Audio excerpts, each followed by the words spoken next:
I have to make disc golf the biggest sport in the world, and I have to.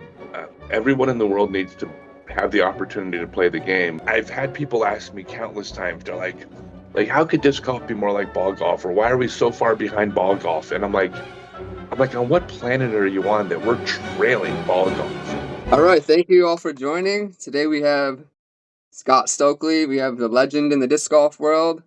He was kind enough to join the broadcast today. Thank you, Scott. Hopefully, we can talk about some interesting topics today. Go over some stuff that maybe the fans and the people want to know. So, Mr. Stokely, I'm into it. Hello. thank you for joining us. Okay, so before we start, I want to tell everybody I'm not normally this formal. Um, I did a clinic last night in Bozeman, and I was so tired when I got to my room. I left my clothing in the van, and so I'm wearing my formal clinic shirt. But Okay, so I'm dressed up really nice just for you. But normally I'd be a lot more casual. very nice. I love the hat, Peaky Blinders. Oh, thank you. Got the Birdie Disc Golf Supply here. I've seen you repping them before. Yeah, I love Birdie. I like everything about those guys. They're really really cool. Yeah. So Scott's coming to here from the West Coast, or I guess kind of more the mid. You said Montana, was it? Yeah, the North Coast. Okay, very nice. Yeah. So you doing some clinics out there, or you passing through right now, or how you Yeah, repping? so I took a 6 week, 6 event break from the Pro Tour um, for health issues, not related to throwing. I don't get hurt throwing, but from aging, my aging issues. And so I don't do well sitting still. So when I canceled the events, I scheduled 58 clinics in 58 different cities in 60 days, going everywhere from Texas to Louisiana, through Illinois, working my way out to California, Oregon, Washington, Wow. and actually, I completed the 60 out there, and then I'm heading to Des Moines. But the way I head to Des Moines is I set up a clinic in Idaho, I set up a clinic, 4 clinics in Montana. So even when I'm traveling, I'm doing clinics along the way. So I'm doing It's Bozeman. amazing. Yeah, last night, or I did. Tomorrow is Billings, and then I have a whole 2 day break, but I got to get to a full day seminar in Minneapolis. So Wow. Okay. yeah, I don't do well sitting Is still. it a disc golf seminar? It drives me crazy. What? Is it a disc golf seminar, or are you attending a seminar? Yeah. So no, I'm teaching that. Okay. I have different teaching programs. I got my clinics, which is me talking into a large group of players. It could be over 100 players. Yep. Um, like in a group setting. That's my clinics. My seminars are full day seminars. They're depending on, it's either 8 or 9 hours, and it's capped at 6 players, and that's a lot of one-on-one attention. Yeah. I've done, I don't know, 150 or 200 of them around the country. Six Wow. players, they always fill out, or always sell out. It's Stokely method seminars, so actually I have other coaches teaching as well, but they teach my method and process. So Okay. right now I think I'm teaching most of them, but there's times when I'm not teaching any of them and the coaches are. But if you go to scottstokely.net, you can see who the coach is going to be. Um, I actually charge more when it's me. So, and the coaches are amazing. So you actually get a better deal when you work with them than with me Okay. for the same information. But and then I have, in addition, I have my 6 month online class for if you want to learn online. I also do multi-day retreats, which I'm going to be doing one in Medellin, Colombia this December. So they're different formats for different time spans and also budgets and stuff. That's how I Wow. pay for everything, right? Yeah. But this company's not going to make money for a while. It's going to be a few years, I think. How many so when you do a clinic, what's your turnout typically? Like, does it vary? It varies. I mean, typically anywhere from like 40 to 70. I'll make sure the cord is Oh small. wow, that's I mean, a really 40 good to turnout. 70 is pretty normal. Yeah. I mean, It really depends on how much time. Like these clinics were kind of last minute because I didn't know I was going to be getting sick, so I didn't have time to plan. And even though I canceled 6 events, which means I was 2 months out, I had to schedule the clinics next week in front of me, then the week after, the week after. And I'm doing like 6, 7, 8 clinics a week, so it's very hard to get ahead. So I was basically doing this whole run with like I would announce the clinic like a week before the clinic. So we were getting like 30 and 40 because it was just last minute. But it's still, I mean, I have fun no matter what. Yeah. And it still goes well and it's still great. Very cool. Awesome. Have you I know you've been through Rochester. I know you played. I think you played Worlds back in 07 or so, maybe Yeah. not 07. Yeah. But is there any plans Nice. to come to the Northeast? To the Northeast? Yes. Okay. I will be doing a full day seminar I just announced a full day seminar in Buffalo, I believe. Oh, perfect. It's Scott Stokely on that. It's all day. They're not cheap, but it's a full day, and I cap it at 6 players. I have a process, but everybody gets all the attention they need. So when they leave, they're throwing farther. They're accurate. They have sidearms that don't hurt. Yep. They know how to putt. So basically, it's a very intense 8 or 9 hours. But I have one in Buffalo. I may be doing one in Ithaca, which we're talking about. Very cool. Very cool. Yeah, I love it up there. Yeah. Yeah, I'm probably about an hour from Buffalo. I grew up closer to there, but I live in the city of Rochester now, which is about an hour to the east of there. So Yeah, I love Rochester because I was there for the Worlds in '99. I shot the course record at Chilai, 12 under. which was really cool because the trees used to be a lot smaller. Yeah. And so when I was there like 6 years ago, people are like showing me the course at the I did a clinic. Yeah. And people are like, yeah, Simon Lazat shot a 7 under out here. He's got the course record. Simon shot 7 under out here. Yeah. And one of the couple people there were at Worlds, and they said, yeah, when Scott was here, he shot 11 under. Hey. And they're like, no way. And I'm like, yeah, I used to be pretty good. Here's what I didn't tell them. The trees were a lot smaller when I shot the 11 under. Yeah. So I'm not saying my 11 under. I'm not saying Simon's 7 under was better than my 11, but I don't think my 11 was better than his 7. I think they were probably both like 1080 rounds or something like that. But they were good rounds. But it's not like but I didn't point that out. I do have to say, so we have the same best round there. I shot 11 down in a tournament 2 years ago. I've never sniffed that since, but in a sanctioned smaller C tier, I shot 11 under in the second round. I shot 5 under the first round and an 11 in the second. Just had a day. I was playing with Bobby Jones. If I'm sure you've crossed paths with him in the past, but Maybe. a Rochester guy. But yeah, I had an 11. So we have the same round out there. That's awesome. I didn't know awesome. That's cool. Heck yeah. Sorry, I'm trying to get my thoughts here, man. No, I know you had a list of questions. I was just kind of got you off track. That's my fault. No, yeah, I'd rather I was hoping it would just kind of happen organically, So that was the goal. I just kind of just wanted to at least get some stuff. I don't know. For me, my process, I gotta kind of like write stuff down and like make little checklists for myself. Like that's kind of how I work. So yeah. Yeah, it's fine. Anything you want to do, I'm game, man. I'm all good. Shoot the questions over. Okay. Like if you got some stuff written down, get your points, and I'm into it. Okay. I mean, the worst thing is you don't want to turn the show off and be like, oh, I forgot to ask this or I meant to mention that. Like that's always frustrating. So. Yep. By the way, I think I'm getting sick. I think I have a cold. So if it sounds like I'm congested and if I sound rough, I think I'm actually sick. I feel. Hopefully I don't not. feel. I'm not great, but just so if I sound rough, that's why. So I apologize. It sounds fine to me. So I hear. Okay, here's a question. I was looking on Reddit, and I saw somebody mentioned that possibly Gateway is involved with helping out, and also disclaimer, I'm not trying to ask the back end of it, but I'm just No, interested in the process, really.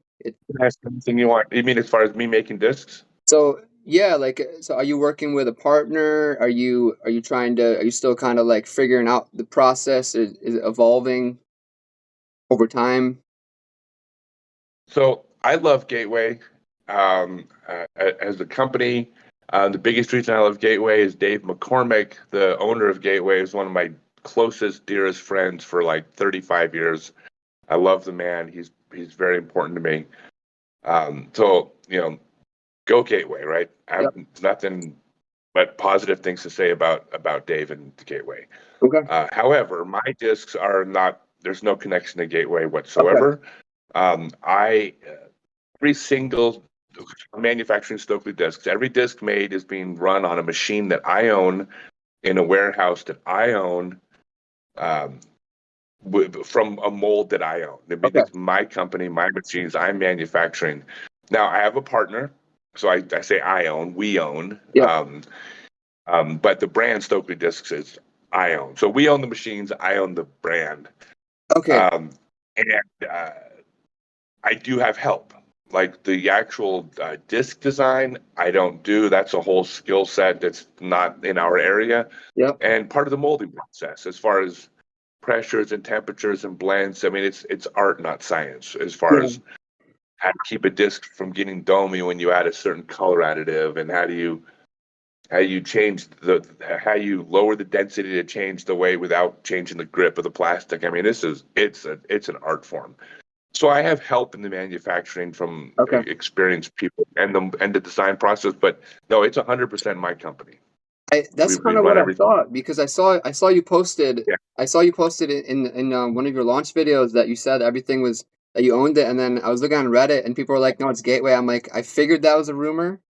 I figured it was a rumor, but yep. Yeah. um, No, another thing I but was again, so and what? nothing against Gateway. Like you said, Dave McCormick at Gateway. Let me give a shout out to Dave because Okay, I think he's turned the corner on some of his high speed drivers. And I know Dave is, it's his company. He's been a big fan of his discs. He's the one that designs them, right? Of course. hmm Um, but I can tell you right now, some of the drivers he's putting out are freaking top notch, and the plastic he's putting out top notch. So hmm I think there's any whatever anybody thought about Gateway in the past, because people have had mixed opinions, just about a lot of people. I would encourage them to go give the new Gateway stuff a try. Dave's killing it. Has yeah, nothing to do with me. I'm not sponsored by Gateway, but I think Dave's doing a great job. I mean, his new drivers are fantastic. yeah. I just threw a couple. I bought some factory seconds from them, and I got They're the new good, right? driver launches. Their new 11 speed. Yeah, it felt great. I got the premium plastic, like super domey champion plastic they had. It's a bomber of a disc there, and the realm. Yeah, for sure. Yeah. Agree. Um, I heard you mention. I listened to you on the Foundation podcast. I think it was about a year ago, and I heard you brought up a point about the current plastic technology, and it's all currently like polypropylene. And it's all petroleum based. And I was wondering, so Not but a lot of it. most of it. So I was wondering, like, is that going forward with your brand? Is that something where you're gonna try to keep refining the process to? Because you mentioned trying to make the discs affordable in other countries where the wages and the exchange rate, doesn't make it Yeah. affordable. Yeah. So these are two completely independent projects. Okay. Because I manufacture in the U.S., petroleum-based products all have there's a global price on petroleum. So Yeah. there's really, I don't want to say a fixed cost, but there's more like a fixed cost on things like golf discs. For example, products that are where most of the expenses in the labor, like let's say clothing, uh, labor's cheaper in Bangladesh. So you can manufacture shirts, for 10% the cost of the US because it's the cost of labor. Yeah. You can't manufacture golf discs. the golf discs that we throw at 10% the cost because the materials is the biggest expense. So Yeah. the idea of manufacturing discs for developing countries is a completely separate project Okay. from anything we're making over here. Okay. On paper. Now, where the overlap is for me, this is my overlap, is that I have some projects in mind that I will pursue that are going to involve growing disc golf globally, and it's going to be growing disc golf in places where I am never going to show a profit. And the overlap is I don't give a shit because I don't care about money.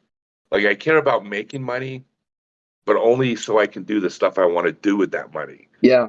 So I don't need to be pursuing these projects with a long-term goal of growing the sport and monetizing it somehow.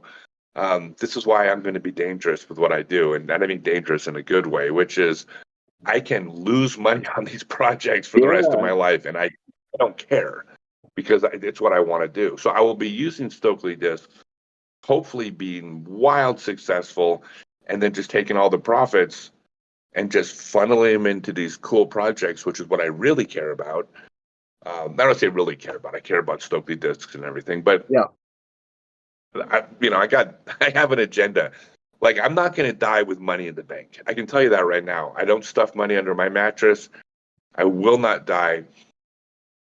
I'll give you just a stupid story. This is like it's so. I mean, I'm a financial planner's worst nightmare. When I was over in Europe, I finished fifth place at the All Indo Open, and I won. I don't want to get the number wrong. Was it $2,000? I think I won like $2,000. And I sent that $2,000 straight to Disc Golf Philippines to help promote disc Really. golf in the Philippines. Yeah. And then when I went to buy a plane ticket to come back to the U.S., I didn't have enough money for a plane ticket. Whoops. But I just it's not okay. So I called and borrowed money from a friend for the plane ticket back, Yeah. and I booked some clinics and some seminars and paid it back. Right. So I'm just an idiot with money, but I don't Got some care good because karma. I know, like I said, and then and fortunately, I have a partner. So here's when I met my traveling partner, Adriana. I told her when we met. I said, good news and bad news. I go, good news is I'm pretty good at making money. I go, bad news is I give like most of it away. And I said, one of the things that's on the table from day one, this was like 4.5 years ago, is I said, you need to be cool with this. Like, I'm not gonna like come home metaphorically, come home and be told, oh shit, you shouldn't have done that, or we needed that money. Like, I'm not, that ain't gonna, we don't work if that's who you are. Like, you need to just not worry if I give away all our money because I'll borrow the money for the plane ticket and I'll feed us at the airport. And that's all you need to worry about. And she's like, I don't give a crap about money. So she's on board with me, so I don't have to deal with someone that doesn't. She thinks it's cool too. She thinks it's hilarious, actually. We had actually about 40 when we first started traveling. She's not going to get on camera or anything, but I'm looking at her when I said this. We pulled up to a gas station. Where was the gas station where the card didn't work? Do you remember where that was? I think it was We're traveling around the country, New Mexico, wherever. We're traveling around the country. We pull into a gas station. I'm like, my card's not working for some reason. She goes online. She's like, oh, you're out of money. In the Oh middle my of New god. Mexico. I do a little better. Like I'm making pretty good money now, but she's like, didn't phase her a bit. I'm like, all right, this might work. But now, I mean, I'm not struggling. I do pretty well now, but I just, like I said, I'm not good with money. Well, at least giving it away to good causes, and yeah, I know you want to grow the game. Like you talked about wanting to grow the game like around the world. So just writing yourself in Yeah, part of the story too. I So have to. I have to make disc golf the biggest sport in the world, and I have to. Everyone in the world needs to have the opportunity to play the game. And right now, everybody in the U.S. and Canada and Europe has the opportunity to play the game. New Zealand's kind of catching up. which is great. And I love that. Like, there's not a damn thing I can do to help disc golf in the U.S. I mean, literally, uh, aside from adaptive disc golf, which is I'm working with adaptive disc golf. But I need to bring disc golf to the people that don't have access to it today. That's all I care about as far as the big picture. And so I'm good at making money in disc golf, but it's Um, so I can bring disc golf other places. yep. So, for example, I saw you did that big tour last year. You were all over Asia. Um, so what is that like? Is that really satisfying when you get to go to some of these places and like fully introduce it to people who have never probably even seen it before and just like get to see like their genuine first reaction to it? For sure. So I don't want to take credit for anything I don't do. A lot of the Asia trip, a good portion of it was just getting to see Southeast Asia. Okay. I mean, I did, like, for instance, I taught, um, all the PE teachers in Singapore came together and I taught a class to teach golf to them so they could teach disc golf. You know, I did clinics in places in some countries that don't have disc golf courses, but they have a little local club and they're bringing out portable baskets or playing at trees. Mm, You know, I did clinics in Cambodia and Thailand. So I mean, I did a little bit, but it's not like I was out there on some mission where every day I was bringing disc golf. I don't want to okay. get praised for that. But what I'm doing is laying the groundwork for like learning how this all works and establishing myself as that person. So here's the biggest thing I do now. So, for example, I'm talking to their disc golf in Colombia is kind of taking off. Paul Macbeth put a course in Medellin. They call it Medellin, but whatever, Medellin. Mhm. And he went down there. Paul's doing a great job with his foundation, and Yeah. so I'm planning on going there in December. And I talked to the big contact down there, and basically what I told him was that I'm going to be offering this multi-day retreat for like U.S. and European players, where I charge them a bunch of money to go down for 3 days and learn how to play disc golf better. I said, but everything I'm doing to teach disc golf in Colombia is going to be free. So nothing I do in Colombia is going to cost Colombia. The whole idea is I can charge a bunch of Americans who have the money Yeah. to do this. There you go. Right. And then I give a giveaway. So there's like either 3 or 4 cities in Colombia where I'll go do a clinic. That'll be completely free. But the overall idea behind what I'm doing is that there's nothing I can do by myself in Colombia to grow disc golf. I mean, I don't like I'm not Mhm. that's not what I'm capable of even helping with. Yeah. What I can do in Colombia is tell him, I'm going to be here, use me. Use me to get media attention, use me to talk to government officials, use me to get your foot in the door at the universities that have excess land. I said, you can use me as a springboard to doing things down there. And whatever you ask me to do, I'm going to do. If you need me to go talk to this government official, or you need me to do a demonstration to the faculty at the Medellin University, or if you simply want to bring the press out to the tournament because I'm in town, whatever it is, like that's where Mhm. I'm useful in these places. So it involves local players in the local community. At the end of the day, they're going to do 99% of the work. Yeah. I can just contribute my part, which is what I'm contributing. And it's free. I don't charge them. Like I said, again, I charge I charge the people with the money so I can do the stuff for the people without. Okay. So kind of just finding the most effective way that you can help, not because you can't you're only one person, so you can't do everything that's probably on your mind or all the Well, goals. But I just let him use me. Here, I'll give you an yeah. example. What this is something that just happened. This actually, well, okay. So in the UK, you have to be sanctioned by the government, the athletic, or I forget what they call it, but the athletic department of the government. If the government doesn't sanction you as a real sport, it's really difficult. Like you go to try to put a course in, and they're like, "Oh, well, you're not in the book, Mm. so we're not interested." It's just every country is different, right? And so the disc golfers there have put effort into trying to like connect to the government and get recognized, but it's tough because lots of people want to get recognized. It's a bureaucracy. It's tough. So I go over to the UK, and a member of parliament reaches out to me and says, "Oh, do you want to welcome to the UK? Do you want to come take a tour of parliament?" And I'm like, Wow. "Yeah, of course." And I That's said, "Like, awesome. who's going to give the tour?" He goes, "Well, I am, of course."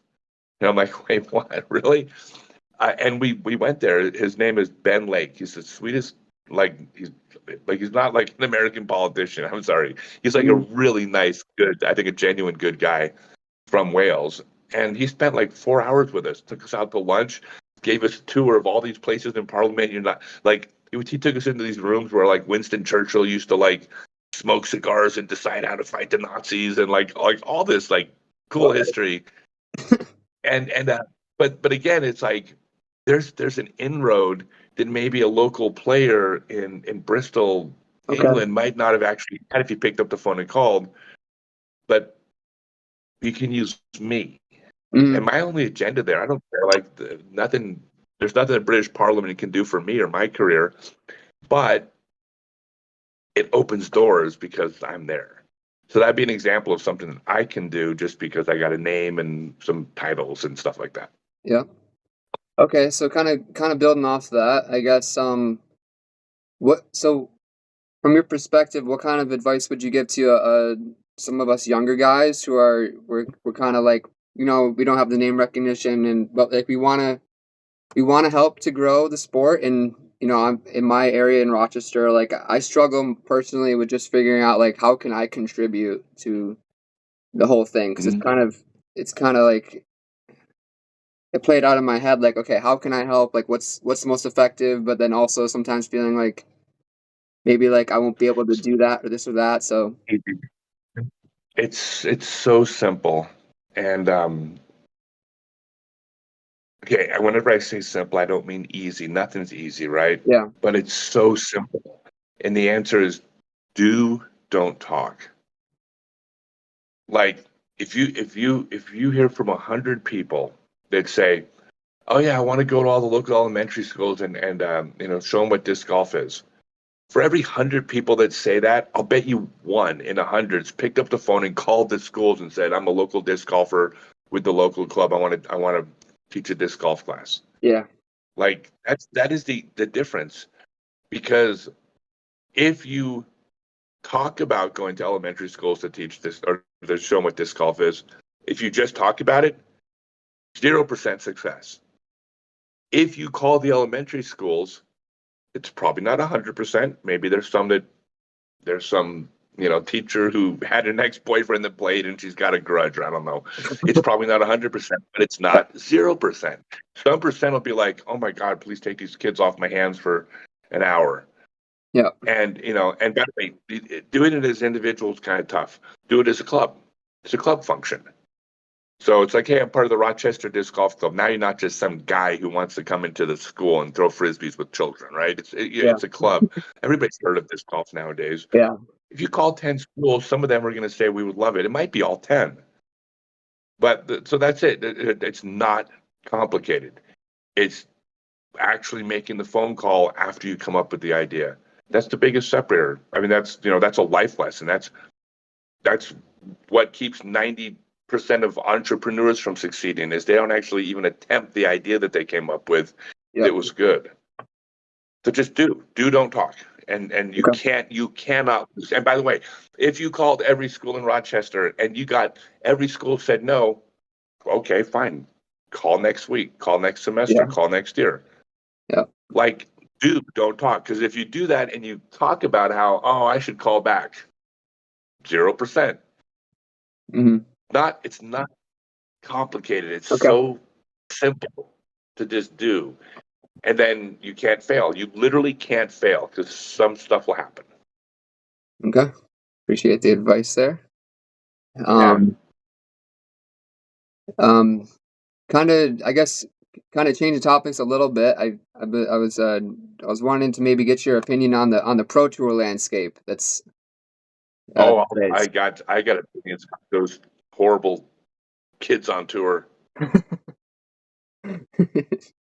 Yeah, Gannon's throwing too far these days. Just he's getting too good. No, here. So this is why I'm so mad about the kids on tour. Earlier this year, I crossed an invisible line. I never thought I would cross this line, but I crossed a line earlier this year. I'm now angry at young people for being young. I never thought I would be that guy. Now when I see someone young, I'm kind of just pissed off at them for it. I don't care how nice they are. It's like, screw you. Stop being so Yeah. nice to me. You're only nice because you're young. Anyways, yeah, no, I'm kidding. Look, you can ask anything you want about the Pro Tour. I'll tell you right now, there's not a single player on tour I don't like. I like all of them. They're all good kids. You know, my personality might not mesh with everybody, but even the people who I wouldn't necessarily even maybe go out to lunch with because they're just not my people. If we're on the same card, we joke and high five and like everybody's nice. I mean, it's the best group of athletes in any sport in the world. I guarantee you, there's no sport that has players as cool as ours. Mm-hmm. So Yeah. ask anything you want, and I'll give you all the gossip. Are you playing on any Pro Tour events this year? Are you gonna try Worlds or anything? Yeah. Well, I'm back on tour again in like 10 days. I'll be playing the Des Moines Challenge. Okay. The plan is based on my health because we still got to check out if my health has come back all the way. But my plan is Des Moines, Idlewild, Ledgestone, Great Lakes Open, and Worlds. Those five are absolutely on the. No, I'm signed up for them. I qualified for them. They all involve you have to qualify for them. So I've qualified for all of them. I'm signed up. My intention is to go to Blue Mountain if I've earned enough points. I've been Okay. sick, so that might be tough. USDGC, I'll be there. Even if I don't qualify, I will go there and play the qualifier on Monday and try to Okay. qualify. I might So I see you plan there. on, yeah, I plan on winning. So do I. So good, there you go. I have every intention. I plan on. Look, the minute I'm not out there trying to win, then I will step aside and give someone else the spot. And I don't care what a long shot is. I mean, I'm like 1,018 rated, so it's not like Yeah. I'm even outside the realm of possible. I'm just in the category of extremely long shot, but it's not zero. Yeah. I finished third at a pro tour. I mean, a European tour event, but I shot like 10:49 for a tournament. Wow. That's two strokes from winning a pro tour or being close. So Oh it's, yeah. I mean, it's possible. That's a great weekend. So I'm going to Des Moines planning on winning, and the minute I concede before I start, I won't even play that tournament. I'll drop. Hmm. So USDGC, I haven't played it before, but I've watched tons of years of coverage on it, and it's a course that strikes me as being forehand friendly a bit, and I'm really excited. I'm really excited to get over there. I ended up not being able to make qualifiers last year.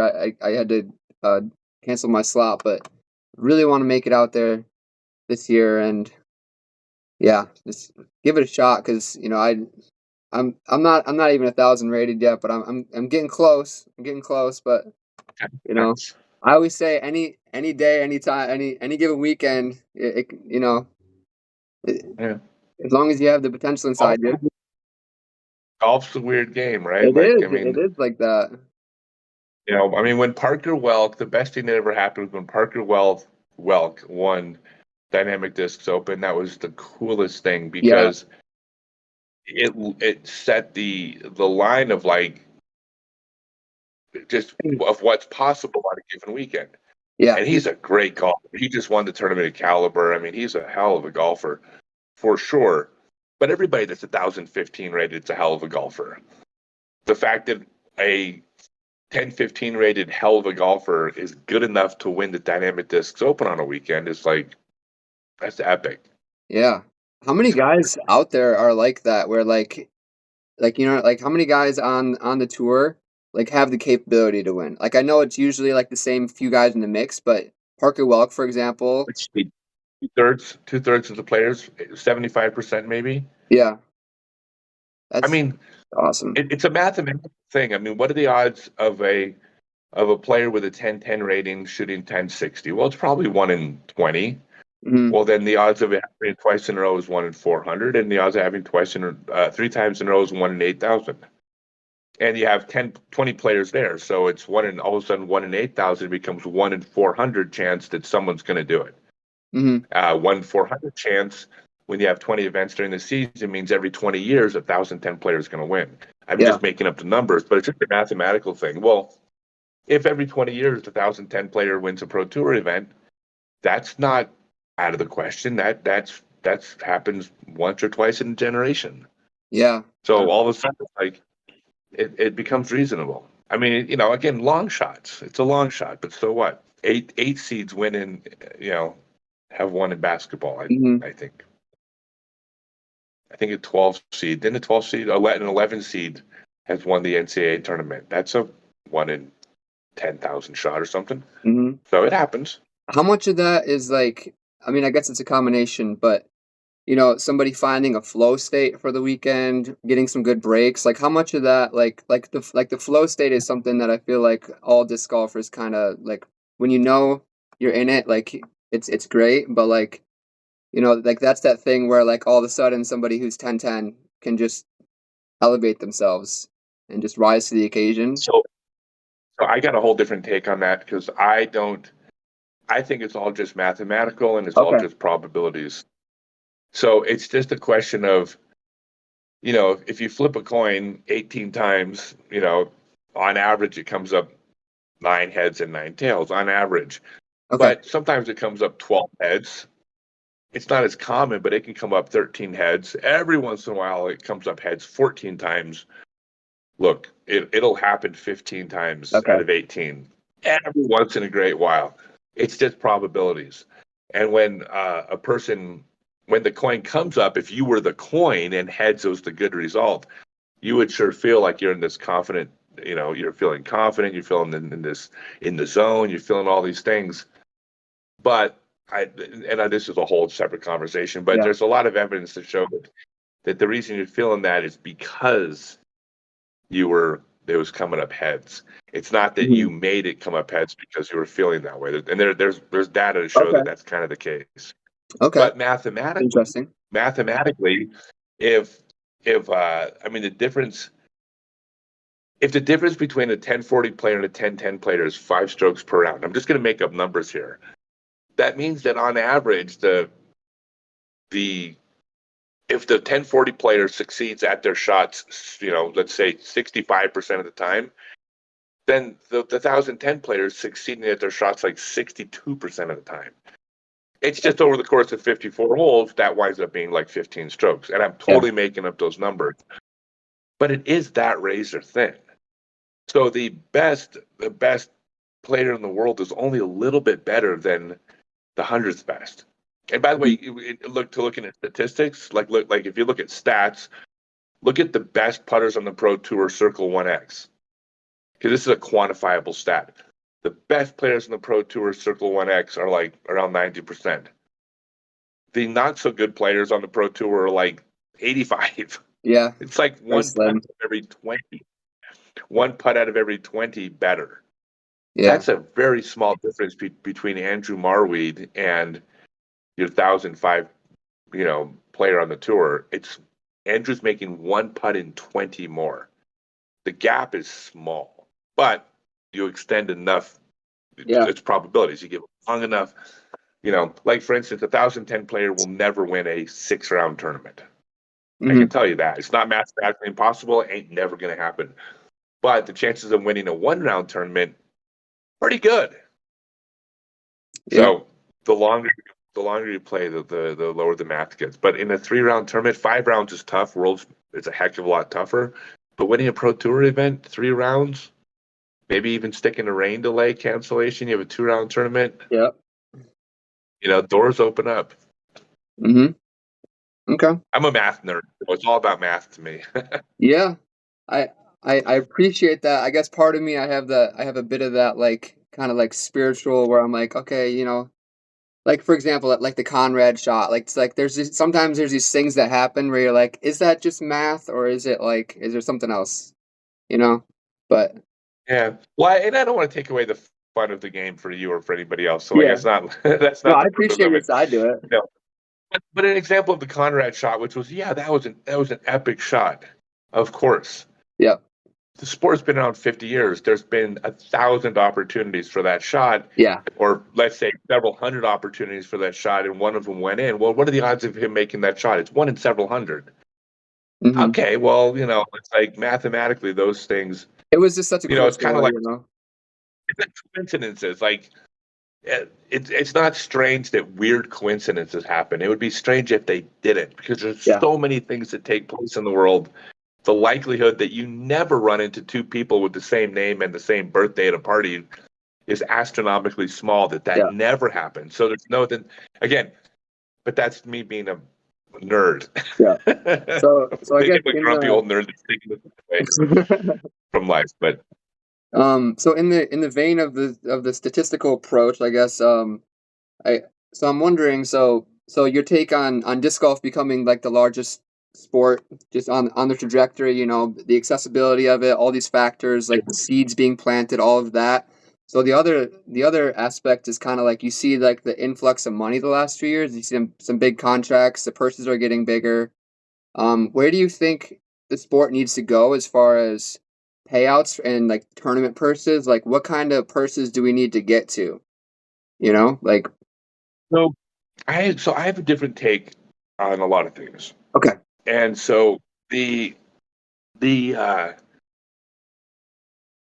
to me like I love I told you, I love all the kids on tour. Yeah. I hope that they become multimillionaires. I hope that they're supermodels lined up on hole 18 at the end of every round. They get to be rock stars and like they get all the paparazzi. Like I'm rooting for all these things. But the pro tour is a fraction of 1% of what disc golf is. Hmm. It's just it's just one metric by which we judge the sport. And I've had people ask me countless times, they're like how could disc golf be more like ball golf, or why are we so far behind ball golf? And I'm like, on what planet are you on that we're trailing ball golf? We're killing ball golf right now. There are something like 7 times as many rounds of disc golf played in the US every year as ball golf. And we are growing, and they are shrinking. We have more people play. There are more children playing, there's more families playing.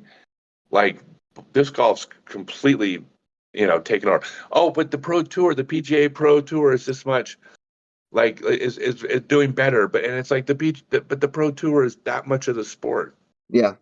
It's not it's that's not what disc golf is. Disc golf is so many things, including the pro tour. Hmm. We're never going to have the pro tour money as ball golf, by the way. That'll never happen. So ball golf has a couple things going for it that will never be what disc golf is. I mean, disc golf will never get to where ball golf is money wise. Number one, ball golf uh, took roots at a time when on a weekend, if you wanted to be entertained without leaving your house, you had 3 channels. And if 2 of them weren't interesting, you watched golf Yeah. because golf was on one of them, right? Where Yeah. now you have, well, I mean, no one even has TV anymore because you have streaming services and you have YouTube. Yeah. I mean, we are competing against, never mind competing against going for a bike ride or a hike or, hanging out with friends. Like disc golf can never occupy 1/3 of our collective consciousness on a Sunday morning. Yeah. So like the idea of anything growing into that level, like it's just not going to happen. Okay. The other thing with disc golf is like one of the greatest things about disc golf is its accessibility to to the masses, right? It's just more accessible to more people. Ball golf has always been for a certain demographic of players. Now, I'm not knocking ball golf. I think everybody, like, I got nothing against something being too expensive for everybody else. So what? That's the way the world works. Too bad. But Yeah. the result of it is it did attract and has attracted traditionally a demographic, a very high end demographic, which means that if you have 1 million people watching a ball golf tournament and 1 million people watching a disc golf tournament, people will spend if you're J.P. Morgan, you're going to be, or Morgan Stanley, I should say, or you're, Chase Manhattan, whatever. If you're Lexus, you're going to put a hell of a lot more money to reach those million players in ball golf than you will in disc golf, because the spending power of the ball golf community is higher. It's just the way, it's just math, and it's just economics. And so there's no chance of it getting up to that level. It just won't happen. It's going to get bigger, but it's going to have a ceiling for that reason. Yeah. But that is the thing that makes disc golf so cool. Like, I wouldn't trade that in for anything. No. So the Pro Tour is going to grow. More players are going to make more money. For sure. I mean, that's going to happen, but it's never going to reach the, $10 million purses and $4 million. I mean, that's never going to happen in our sport. It can't. It's a different demographic we're catering to. Yeah. It's not a bad thing. It's just a reality. So you think that, as far just on the recreational side, though, like you're saying, like just that disc golf is just going to keep gaining market share of just like the casual player, and more forces. You want to hear my pitch? You want to hear my pitch on why disc golf will be the biggest sport in the world? Sure, let's hear it. It has nothing to do with like how beautiful the flight of the disc is or how much fun it is. I mean, that is so subjective. I actually like I said, I'm a math nerd. This is based on a logic path that I haven't found a flaw in this path. Like, to me, this is just set in stone. So first is the general premise, and a lot of data to support this, that to a large extent, people all around the world, different races, cultures, religions, we all are very similar in most measurable ways. The things that we enjoy, the things that we don't like, right? There's not a whole lot of difference between us and people in a different country other than the culture of what it was raised. But at the end of the day, we both generally enjoy the same chemical responses in our brain. Okay, so people around the world are more similar than different. I think that's at least what I believe. I'm pretty certain of. So I'm going to start this argument by saying that ball golf is the greatest sport in the world. Okay, I'm going to start there. And now the reason why I say this, because as soon as I say this, you're probably thinking, well, what about baseball? What about football? What about if you were in India playing cricket, or what if you were in New Zealand playing rugby? You might have a different opinion about this. Here's my argument as to why ball golf was traditionally the greatest sport in the world. Professional baseball players, football players, rugby players, and cricket players, when they retire from their sport, they take up golf. No PGA player in the history of the PGA Tour has retired from the PGA Tour and taken up cricket or rugby. Yeah. That's never happened. Okay, which means just as the appealing part of the sport, when you take away the career, the monetization, all the other elements about it, when it comes to just the game itself, it all funnels, I should say, one direction. It funnels into golf. Golf is the universal game that all athletes, not all, right, but a large number of athletes funnel into. It's golf. So golf has this appeal that trumps everything else. And there's hundreds, if not thousands, of books written on why this happens, right? It's the joy of the great shot. It's the personal struggles. It's the overcoming obstacles. It's the goal setting. It's the zen of the blah, blah, blah. There's reasons why golf is so great. In fact, the game of golf is so great that if you were to say right now, right, there's 22 million people in the U.S. that say they're ball golfers. And so if I said to you right now, what percentage of people in the U.S. play ball golf? Well, if there were, let's say there were exactly 440 million people in the U.S., that's not right. Yeah. But you would say, okay, about 5% of people play ball golf. All right. What if I rephrased the question and I said, well, ball golf's not accessible to most players for financial reasons, or even time reasons, because it takes 5 hours to play a round of golf. It's expensive. So the question really isn't how many people play ball golf. The question is, what percentage of people that have the means to play ball golf? And if you were to say, well, okay, I've estimated that 44 million people in the US have the means to play ball golf, they have the money and they have the time, then all of a sudden it's like, oh shit, It's like half. 50%, 50% of the people in the US that can play ball golf do. Yeah. Okay, now you're going, wait a second here. There is not, I don't care if it's Magic the Gathering, poker, darts, billiards, there ain't a game in the world where 50% of the people that have access to it play it. 50% of people in Brazil don't play soccer. All right. So Yeah. by every measurable, golf's the greatest game in the world, according to this logic path. All right. So golf's the greatest game. Everything, every single one of those things that makes golf the greatest game, disc golf also offers. There's no trade-off. You don't lose a single thing about that one shot that keeps bringing you back, or the challenges of overcoming your handicap or your rating. Like everything, disc golf offers everything ball golf does. But in addition to that, there's a lower cost to entry. There's less environmental damage. You have a much more varied and interesting terrain. You can play a round of golf in an hour and a half, which means you can play on weekdays after work. So you can bring your whole family out without being rich. Yeah. All right. So if golf's the greatest game in the world and it appeals to 50% of people in the world, and if all the people in the world we're all basically the same as far as what we enjoy, right? People in Brazil don't have access to ball golf either, so they play soccer, but do we know that they would play soccer if they had the money to play ball golf? Do people in Brazil with the money to play ball golf still play soccer, or do they play ball golf more? Yeah. Right? Put all these things together, but now disc golf is something that we could make accessible to 8 billion people. And I would argue that once 8 billion people all at some level have access to the game, why would we not see the same types of percentages we see now?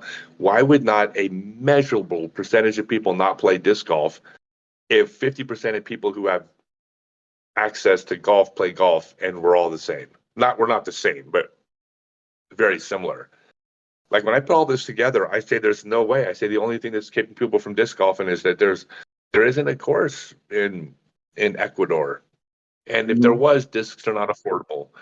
So I think when we make disc golf accessible to everybody, I think the math suggests that it could be the most popular sport in the world. It really, truly could be. That's my belief. I don't see any reason why. Doesn't mean there's not a lot of money to be made in disc golf in a lot of countries. There's not a lot of money in a lot of countries, but it doesn't mean they won't play. And it doesn't mean they won't be damn good. Yeah, they can find enjoyment in it still. So yeah. So that's my theory.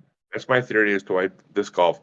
So my whole mission, this is why I started Stokely Discs, is I want to bring disc golf to all those places in the world where there's not a course at the local park with discs that you can afford if you mow a couple lawns. That's it. That's my goal. I'm going to bring disc golf to those places. And I'm going to test my theory. How about that? Yeah. I'll test my theory. If it turns out no one likes the game, then I'm wrong. People in Ecuador are totally different than people in Finland. They just don't like this Frisbee golf game. But I don't think that's the case. Well, now you got a horse in the race, so we'll see. Yeah. Yeah, that's beautiful. I mean, it's something like 3 courses a day are opening up, and it just keeps exponentially getting faster with the growth. It's insane. Well, check this out. And again, these numbers might be skewed a little bit, and there's estimates involved here. Okay, so yeah, but even if I'm off by quite a bit, it's still great numbers. According to, there was a poll I saw that 22 million people in America say that they are ball golfers. 15 million people say that they disc golf. Okay, that's kind of the metric, right? The 22 million to 15 million. So more ball golfers than disc golfers. So more people claim to be ball golfers than disc golfers. Yeah. But here was the question. The question was, to qualify as a ball golfer or a disc golfer, do you play at least 9 rounds a year? Now, I would even argue that if you bought a $3,000 set of golf clubs, but you only played 2 rounds last year, and they said, "Are you a ball golfer?" you would still say yes. Yeah. Right? Of course, right? Because it's like, I got $3,000 set of golf clubs in the garage. Yeah, I'm a golfer. Yeah. All right. That's playing 9 rounds a year. The average disc golfer is playing 9 rounds a month, right? The average ball golfer is playing a round a month. So, based on some pretty basic math, my estimate is that there are about 7 times as many rounds of disc golf played this year as there will be ball golf. Even if it's a slightly fewer number of players, the number of rounds played is like 7-1 in favor of disc golf. And disc golf will be bigger next year. In ball golf, they're shutting down courses. And by the way, I'm not shitting on ball golf. I started off this whole argument by saying the game of golf's the greatest game in the world. So I'm paying homage to our grandfather, right, which is ball golf. Yeah. Ball golf is the greatest sport in the world. We just do it better. We've improved it. We are MMA boxing. As soon as MMA took off, boxing was dead. It's just they didn't, give it a few generations. Yep. The UFC Because killing it. you've improved upon it, right? You've improved upon this thing for a number of measurable reasons. It's a different, So yeah, so I love ball golf. Ball golf's the greatest sport in the world, but we win. Well, now you have all these disc golf courses that are being built on the bones of old golf courses, and then you can fit 2 or 3 courses on one golf course. It's crazy. Yeah, something like 10% of private courses have a disc golf course on them now, and the story on every single one of them is the same. The story was people stopped playing ball golf. We couldn't pay our mortgage. We were screwed. We were going to have to shut the course down. We put on a disc golf course, started selling discs in our pro shop. Now we're still in business. And the ball golfers, there was pushback, obvious, right? At the beginning, they were like, we don't like those disc golfers out there. And the owners were like, well, guess what? You're not the ones who are going to lose your course to the bank. And now people, they tend to coexist. Now a lot of the ball golfers tried disc golf. They're like, okay, that's pretty fun. But without disc golf, these little mom and pop courses are going under. Maybe not the big fancy country clubs where people have disposable income, but these local courses, disc golf's keeping them alive. So disc golf's even keeping ball golf going. There would be fewer ball golf courses now if disc golf didn't exist. It's the truth. It's amazing. It's amazing. It's great. I love seeing it, and I love golf. I hope golf's around forever. We wouldn't exist if golf didn't exist. But we just offer more. We just offer a better solution to the same game. Yeah, and it also, like, disc golf got invented, or I guess invented so much later, and like the speed at which it's been growing, it's like, you just wonder, like, in the timeline of things, like, oh, if this was invented earlier, how would the world be different? Like, all these different things. Obviously, it only played out this way, but like, just the thought of it. So check this out. Here, I got the funnest thought experiment for you. Okay. And it's like a rhetorical thought experiment because you're going to know what my answer is, but it's still a fair thought experiment.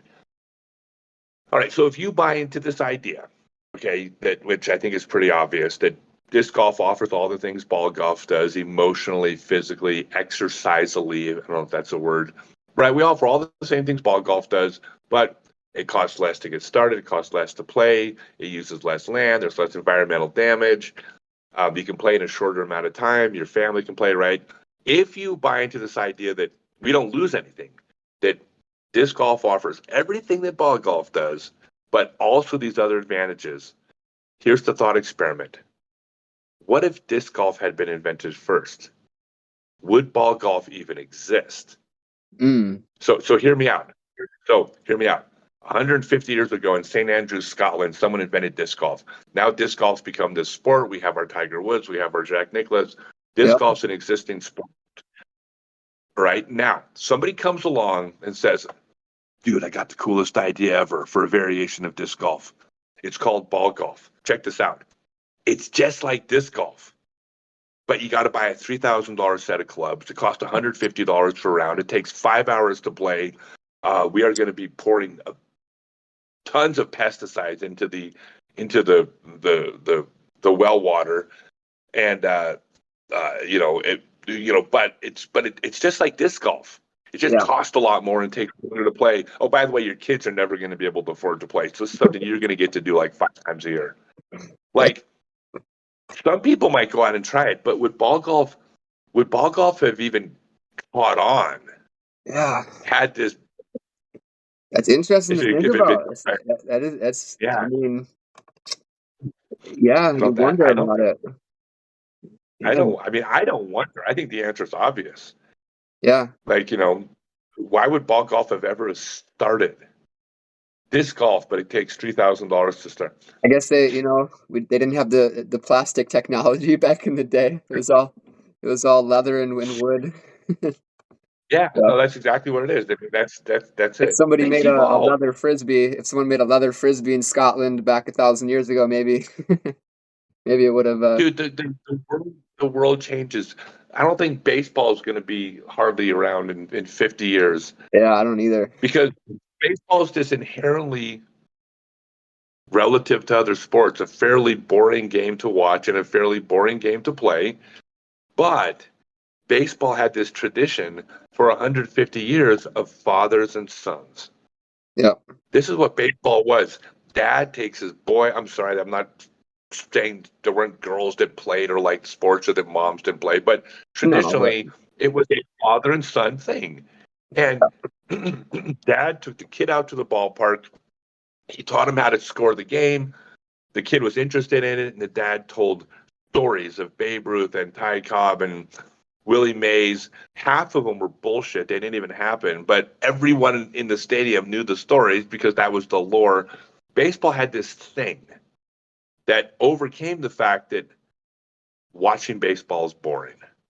In fact, it overcame it so much that baseball succeeded. Now it's unaffordable. It's all owned by corporate season tickets that they give out to clients that they don't use. yeah, Like, like no one watches on TV. Look at the ratings. the Nobody's attendance watching is down. baseball on television. My God, No, baseball can't even, and nobody watches television, period. Who's going to exactly. watch baseball on YouTube when you can watch, puppies adopting kittens? I mean, so is baseball around in 50 years, sustaining $30 million a year salaries? I don't The know. world changes. I don't think so. Everything's all It'll be Netflix around. now and streaming platforms, Netflix and all that. Yeah, we have a game. We have a game that's fun to play outdoors. I don't care how much we get glued to our technology. People are still Yeah. going to want to go outdoors, even if they have to make themselves go outdoors. People know you need to be outdoors, and this is the funnest thing you can do outdoors. hmm I just had I don't before I know. forget, I just thought of something Yeah. real quick. So I I could totally see you with like a show that gets like sold to like Netflix or something because like that's the whole entire like online space, TV space, it's all these streaming platforms now buying independent projects and stuff. I just had that random thought. I'm like I could totally see you with like a show on like Amazon Prime or Netflix that's like disc golf centric. And I think people would get behind it too. I don't know. I think that I don't know. Just thought of that, but. So I just had a documentary that um, we have a documentary that just got picked up by Amazon Prime, Really? and it'll be the first mainstream disc golf project on a major streaming service, and it's all about me. I mean, like, if my head could get any bigger. Well, you go to so many places. You travel all over. So I'm like, it's just perfect. Like you obviously you already have your content, but like just get a film crew on. Yeah, I think so. I mean, I want that. I mean, I would love that, but I mean, I care about it for the idea of promoting disc golf. I mean, Yeah, that's the whole idea. yeah. I got so for instance, I got asked to be um this is so bizarre, but this is a true story. This is God's honest truth. Because the documentary, not just a shot, about the skins shot. Um, so there's a documentary about the Oh, skins. When I won the big money skins yeah, match. yeah. So there's a documentary about that's been winning awards at film festivals. It's won. Kendra Mueller is the director, and it won Best Director at multiple film festivals around the world. Okay. That's the one that got picked up on Prime.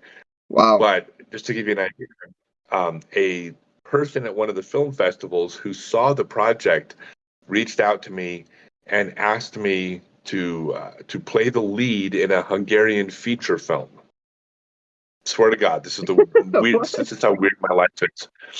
So, Okay. as of right now, I'll be going to Hungary, I believe, in the spring for 6 weeks to shoot a movie. And Okay. the big That's consider awesome. I know, right? And it's about an American who's in Hungary, so that's why I don't have to speak the language or know how to do anything. Okay. But he saw me in the documentary, and he's like, that's the guy in the movie." So Wow. the big thing for me, because look, it's surprising as this may sound, there's not a whole lot of money in Hungarian feature films. All right. It's a cool story though. My pay for this film was basically going to be expenses, Okay. which is fine. Like, that's, I mean, I'm doing it because it's going to be fun. But a Yeah. big part of it is that I'm like, he needs to be a disc golfer, the guy in the show. It's not part of the story. Like, there's no part where I'm going to throw a frisbee and do something cool with it. I'm like, but we need to inject it into the Yeah. movie culturally. Yeah. That needs to just be a normalized part of the movie that, instead of shooting the scene at the bowling alley, you're going to shoot the scene at the disc golf course. And because it's just a way of bringing it media attention to what we do. Yeah. Everything I do is promotional. I don't do anything that doesn't have some promotional value at some form. Or I won't say nothing, but most of the stuff I'm doing is trying to promote the sport. And so I'm like, oh, Hungarian feature film. How can I use that to promote disc golf in a subtle way? Yeah. I mean, first and foremost, with a good movie with a good story that people enjoy. Like, that's obviously comes first, but you need a backstory on the character. Why not disc golf? Hmm. Beautiful. That's so amazing. Oh my goodness. You're gonna be in Hungary for Been a how long is while. the shoot? How long is the shoot gonna be? Like what kind of It's timeline? it's 6 weeks. It's 6 weeks. It's something like 4 weeks to shoot, Okay. and then you stick around for 2 or 3 weeks because they look at the film and there's going to be reshoots and last minute stuff. I think the process is to even you have to like return in like 3 months later because there's more reshoots to do. There's always stuff. Yeah. Um, it's not Hollywood, so it's not $100 million budget. So nothing, things aren't going to be perfect, but you still want to make sure if you missed a shot, you get the shot, stuff like that. Okay. So it's 6 weeks. Yeah, I want to be I want to be a Hungarian movie star. I think that'd be pretty funny. I think Get out maybe of the paparazzi yeah. in Budapest. Why not? Oh my gosh, that's so cool. Or like maybe like a down the road like a cameo, maybe some like disc golf comedy like Billy Madison style. You got to do Cameo. That's right. I have a Cameo today. Yeah, I'm on Cameo. I just realized I have a Cameo I have to do today. Thank you for reminding me. Yeah. Hey, anything you want to like plug too? If you want to let anybody know like how they can support you, what you got going on. Yeah, easy. If you want to get better at disc golf, go to scottstokely.net. I have 2 hours group seminars. I have 6-person group clinics, 6-person full day seminars. I have a 6-month online class, and I do multi-day retreats in exotic locations. Though that's best thing you can do. And then let people know if you're not interested, let them know that I might be coming to town doing a seminar about my online class. Yeah. And then buy Stokely discs because all that money is going to go. Not all of it. I take care of my family first, but after I take care of me and my family, Yep. the rest of it's going into these cool projects to grow disc golf globally and grow disc golf for people with adaptive disc golf, people with physical or developmental disabilities. Okay. That's where the money's going. Not like 2%. It's where all the money's going. Hmm. After I pay for the golf. I mean, we got 2 years before the company's profitable if we do a good job. I mean, it's a very expensive project, so it's a long-term thing, but that's what we're doing. Okay. Awesome. What one last thing I wrote this down. So there was there's a podcast called Two Bears One Cave with Tom Segura and Bert Kreischer. They're two big comedians in the US, but So Bert Kreischer he's an avid disc golfer, and he brought up that he wants to help run a big tournament in Hawaii at some point. They don't have details for it yet, but he wants to run $1 million tournament, and he wants to put himself and his podcast behind it. Is that something you could see yourself like, kind of like being affiliated with Stokely Discs? Is Yeah, that something you'd be interested in? yeah, absolutely.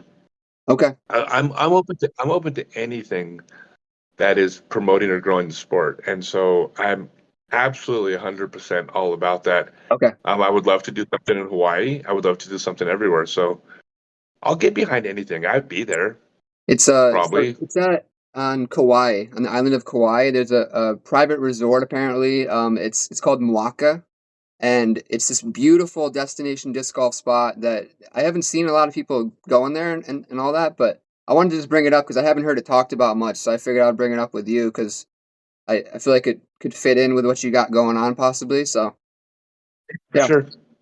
Well, the thing is these are like the idea is like I mean, the locals like on Kauai, the locals like I would never charge the locals in Kauai for anything okay. because it's Kauai.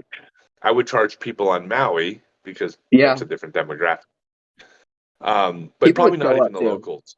I think they would What? probably have spectators. Probably, I think they would have people showing up, probably flying out to go Yeah, spectate. So it would be a pretty low spectated event. I mean, the only thing I would say yeah, about that destination is I think if you put the podcast behind it and you did the event in Chicago okay, or something like I think I would be and again, I'm not trying to tell them how to run their thing, but yeah, if you wanted to just simply promote the sport, I think they have such a reach on their podcast. They could probably yeah, get on Rogan will probably mention it if they're talking like you could probably get a huge massive turnout if you do it in a population epicenter. yeah. So my Imagine hope is Charlotte. that they would do it. What? Imagine Charlotte, like Yeah. or Austin or something. That'd be Yeah. Any city of 1 million people or more would I think you could line the fairways with 10,000 or 30,000 people. Like I think that's a better fit. yeah, So I think the resort thing would be cool. It would look great visually. I would hate to like have them put $1 million into an event that had like 200 spectators. yeah. That'd be tough. Like it just because like a lot of the disc golf demographic can't fly to Hawaii and stay at a resort for a Exactly. week. Yeah. So I'll support anything they did. Okay. But I hope they would reconsider the location. To me Also, personally, are we gonna see a Scott Stokely and Bill Nye the Science Guy collab? possibly. I mean, I did my clinic with him. That's He beautiful. came to my clinic. Yeah, he's now Wow. working with Innova. I that's fine. Yeah, Okay. The people want like to see it. Bill Nye. He's a nice guy. Yeah, I mean, all of his friends, like Cheryl Newland and Dan Roddick and T.U. Galdi. Like I'm friends with very close to all of them. So Okay. we have our connections. Very cool. I think it's just a crossover that people want to see. I think more and more. I I think know it's possible. yeah, but yeah, I don't want Right to. on. Yeah, I No, you're good, man. don't want to keep it too long here, but yeah, I really appreciate you coming on though. No It's been problem. fun, Thank you. and yeah, we could in the future if we want to do another update, maybe in a few months or a year, or however long, check back in. Reach out to me for So sure. awesome. Well, thank you very much, Scott, and to anybody watching, Yeah. check out Scott Stokely on social media to follow his journey. And yeah, awesome. Thanks, guys. I want to thank anybody who stayed till the end of the video. Really appreciate your support.